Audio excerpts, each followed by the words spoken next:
നമസ്കാരം. JEE 2024 face 1 ജനുവരി 29-ാം തീയതി നടന്ന ഷിഫ്റ്റ് 1-ലെ കെമിസ്ട്രിയിലെ മൂന്നാമത്തെ ചോദ്യം വായിക്കുകയാണ്. ഇൻ ക്രോമിൽ ക്ലോറൈഡ് ടെസ്റ്റ്, ഒരു പക്ഷേ നിങ്ങൾ പ്രാക്ടിക്കലി ചെയ്തിട്ടുണ്ടാവാം. ക്ലോറിൻ്റെ കൺഫർമേറ്ററി ടെസ്റ്റാണ്. To the salt of chloride നമ്മൾ ആദ്യം സൾഫ്യൂരിക് ആസിഡ് ചേർക്കും, പിന്നെ പൊട്ടാസ്യം ഡൈക്രോമേറ്റ് ആഡ് ചെയ്ത് കഴിഞ്ഞാൽ ഒരു ഓറഞ്ച് റെഡ് വേപ്പർ വരും. ആ വേപ്പറിനെ നമ്മൾ വേറൊരു ടെസ്റ്റ് ട്യൂബിലെ വെള്ളത്തിലേക്ക് പതുക്കെ ടെസ്റ്റ് ട്യൂബ് ചെരിച്ച് വെച്ച് പാസ് ചെയ്ത് ഷെയ്ക്ക് ചെയ്ത് കഴിഞ്ഞാൽ ആ സൊല്യൂഷൻ മഞ്ഞ കളറാവും. അത് വരുന്ന ഗ്യാസിൻ്റെ പേരാണ് ക്രോമിൽ ക്ലോറൈഡ്, CrO2Cl2. ഇവിടെ ഈ CrO2Cl2 എന്നുള്ളത്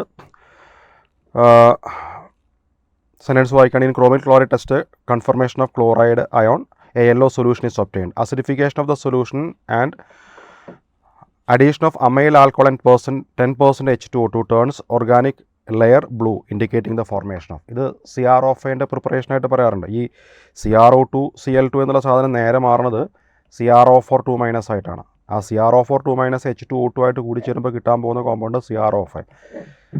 ഓക്കെ, ഇത് മുമ്പൊക്കെ പഠിപ്പിക്കാറുള്ള കണ്ടൻറ് തന്നെയാണ്. പക്ഷേ ഈ CrO5 എന്നുള്ളത് നിങ്ങൾ പരിചയമുള്ളത് ചാപ്റ്റർ പറഞ്ഞു കഴിഞ്ഞാൽ റിഡോക്സ് റിയാക്ഷനിൽ നമുക്ക് പറയാം. റിഡോക്സ് റിയാക്ഷൻ വേണമെങ്കിൽ അത് DNF ആയിട്ടും കണക്ട് ചെയ്യാവുന്നതാണ്. കാരണം ക്രോമിയത്തിൻ്റെ കോമ്പൗണ്ടുകളെ പറ്റിയിട്ടുള്ള സ്റ്റഡി വരുന്നത് DNF ബ്ലോക്കിലാണ്. പക്ഷേ കൂടുതൽ നിങ്ങൾക്ക് പരിചയം റിഡോക്സ് റിയാക്ഷനിലാണ്. അപ്പോൾ ഈ ക്വസ്റ്റൻ കമ്മിങ് ഫ്രം റിഡോക്സ് ആണ്. ഇത് സ്ട്രക്ചർ നിങ്ങൾക്ക് അറിയാവുന്നതാണ്. ബട്ടർഫ്ലൈ സ്ട്രക്ചർ എന്നൊക്കെ പറയും.